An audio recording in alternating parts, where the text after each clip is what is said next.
شانيل وكنقدم لكم حلقة الثلاثاء. مريم وفراس وقعوا في الفخ اللي دار لهم الاب ديالهم. غنشاهدوا ايضا مفاجأة فراس لأيلول في حفل خطوبة الصديق ديالها.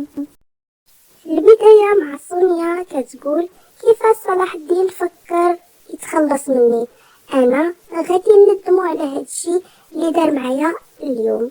بحري وصل القصر غيقول سونيا جيبي حفيدي نشوفو، غتقول صافي هادشي اللي كان ناقصني في هاد الوقت، تجي نتا وتقول لي بغيتي تشوف حفيدك. غتاخد حسن وغادي تخرج لعند بحري اللي غيقول ليها ما عرفتش انا هاد الطفل بسرعه خدا مكانه في قلبي. غيجي صلاح الدين وغيقول لهم بحري اشنو درتو اليوم، غيقولوا صلاح الدين خرجنا شرينا شي حوايج، غيقولوا مزيان ولدي.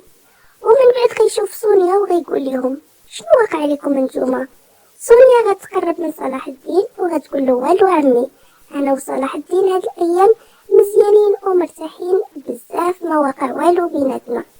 ايلول مع مهدي خطوبه ديال الصديق ديالو. من بعد ما غيركبوا الخواتم مهدي غيطلب من ايلول، غيقول لها واش ممكن تأدي معايا هاد الرقصه، غتقول ليه اكيد.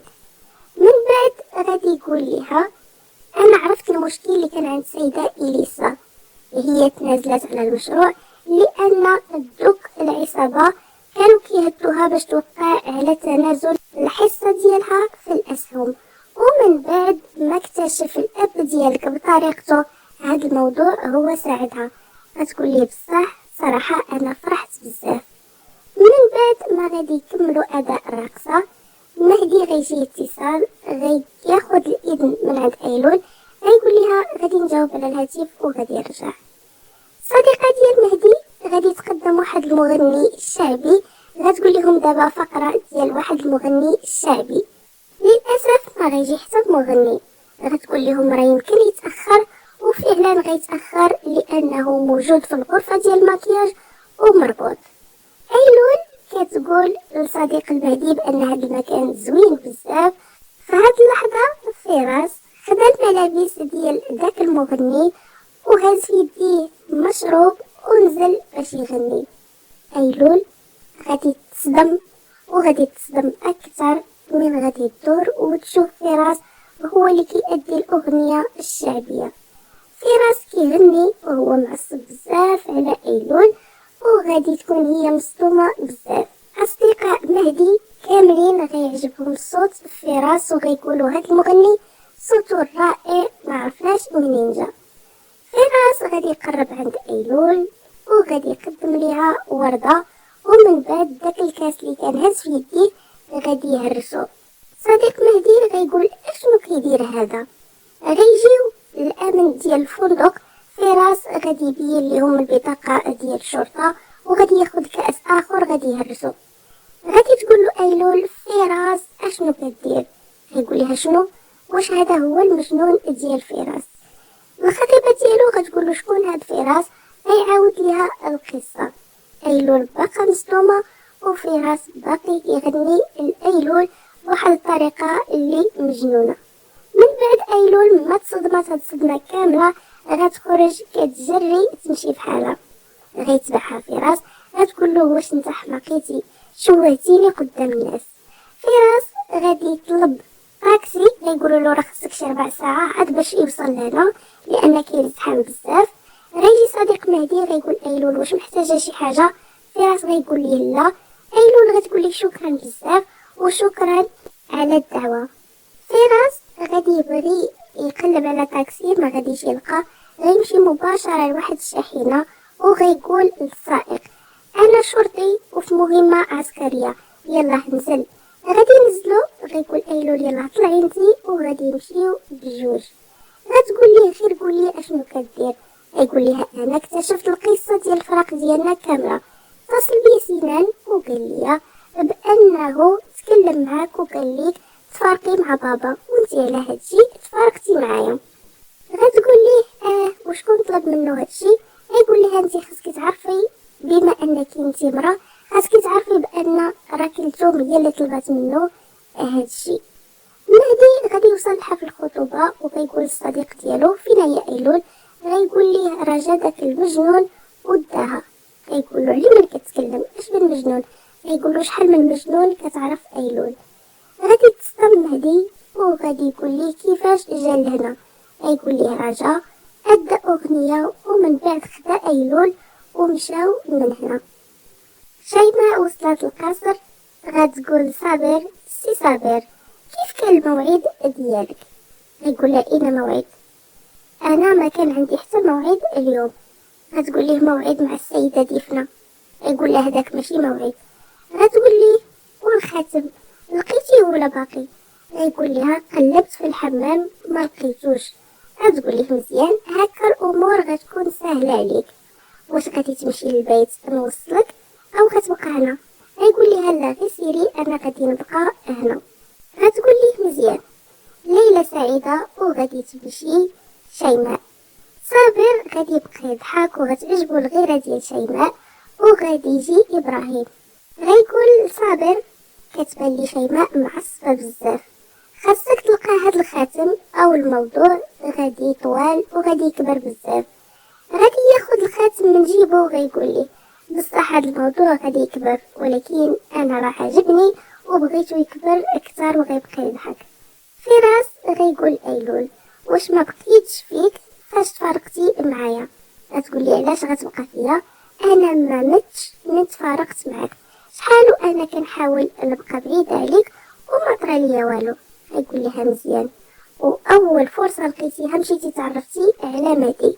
غتقول لي ما تعرفتش عليه وانما صداقه عاديه. غيقول لي هذا من بعد غنشوفو زهير باقي عند مريم غادي ينعس غادي تغطيه. اما صلاح الدين فهو نعس في جهه و سونيا في جهه. غادي يكون وضع السلاح تحت المخده وشيماء وضع السكين تحت المخده ديالها. في اليوم التالي الشرطيه صديقه فراس غتجي لعند ايلول. غتقول لها كنظن بان السيد فراس موجود عندك. غتقول لها غتقول لها هادو مفاتيح السياره، رجعنا الشاحنه لمكانها وجبنا السياره ديال السيد فراس. غتقول لها شكرا بزاف انا غادي نعطيه المفاتيح. ايلول غادي تمشي عند فراس وغادي تفيقو. غادي يقول لها احسن صباح عندي هو هذا، انا ما نقدرش نعيش بلا ما نشم هذا الرائحه. فراس من بعد غيتصل معك ومن بعد غادي نقول لك اي حاجه عرفتها جديده. ايلول غتجيب لفراس القهوه. غيقول لها سمحي لي بزاف خاصني ضروري نخرج دابا. الاب ديال فراس وصل الفندق اللي غيدير فيه اجتماع. غيقول صحفيين غير بشويه غندخلوا لداخل غنجاوب على جميع الاسئله ديالكم. فراس غيتصل بالاصدقاء ديالو. غيقول لهم اتصلوا بهذا الفندق قول لهم يلغيو الاجتماع. الحارس ديال اسماعيل الاب ديال فراس غيقول ليه راه اتصلوا بينا رجال الشرطه وقالوا لنا الغيو هذا الاجتماع. غيبقى يضحك ومن بعد غيقول لهم اصدقائي انا اليوم قررت ندير هذا المؤتمر بالرغم من انه تعرضت لبزاف ديال التهديدات واتصلوا بيا رجال الشرطه باش نلغي هذا الاجتماع، لكن انا روحي فداء الوطن ديالنا والشباب ديالنا.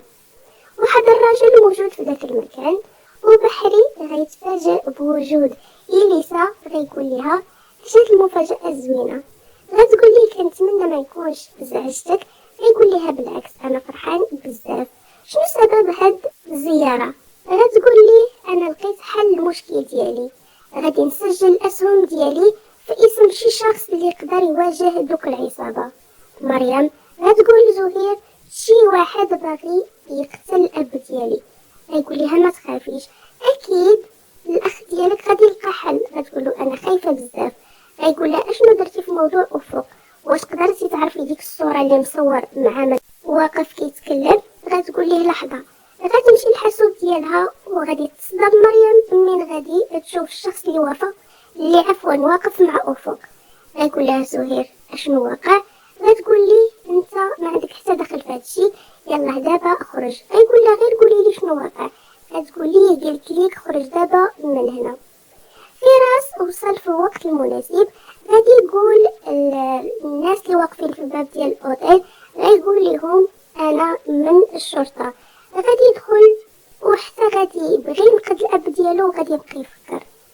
اما بحري غيقول لإليسا: انا صراحه تفاجأت بهذا القرار ديالك. غتقول ليه انت هو الشخص المناسب اللي يمكن ليا نسجل الحصه ديالي بالاسم ديالو، هكا ما غاديش يقدروا يواجهوك دوك الرجال وغادي يخافوا منك. غيقول ليها: صراحه هو حل مزيان، ولكن انا ما بغيتش في اخر عمري يقولوا بانني كنضحك على النساء باش يسجلوا الاسهم ديالهم في سميتي. غتقول ليه: انا عندي حل اخر كنتمنى يعجبك. غيقول لها: شنو هو؟ غتقول ليه: علاش ما نكونوش شركاء، يعني الاسهم ديالي غادي تكون شريك معايا وهكا حتى واحد ما غيتكلم. غيقول ليها: مزيان، دابا عجبني التفكير ديالك وهذا الحل بان ليا مزيان، وهكا غادي نقدر نحميك بلا ما نتعرضوا لحتى حاجه. الاب ديال فراس بدا المؤتمر الصحفي ديالو وغيقول لهم: انا روحي فداء لهذا الوطن. موجود واحد الشخص اللي غادي يتقرب من المصور وغادي ما يشوفو حتى واحد، حتى غادي ياخد السلاح ديالو وغادي يحاول يضرب الاب ديال فراس، وحتى واحد ما عرفو انه هو الشخص اللي باغي يضربه. يلا غادي ياخد السلاح ديالو وغيبغي يضرب الاب ديال فراس، وغادي يتفاجئوا بوصول فراس اللي غادي يمنع هاد الجريمه. وهنا غتنتهي الحلقه اللي كنتمنى تكون نالت الاعجاب ديالكم.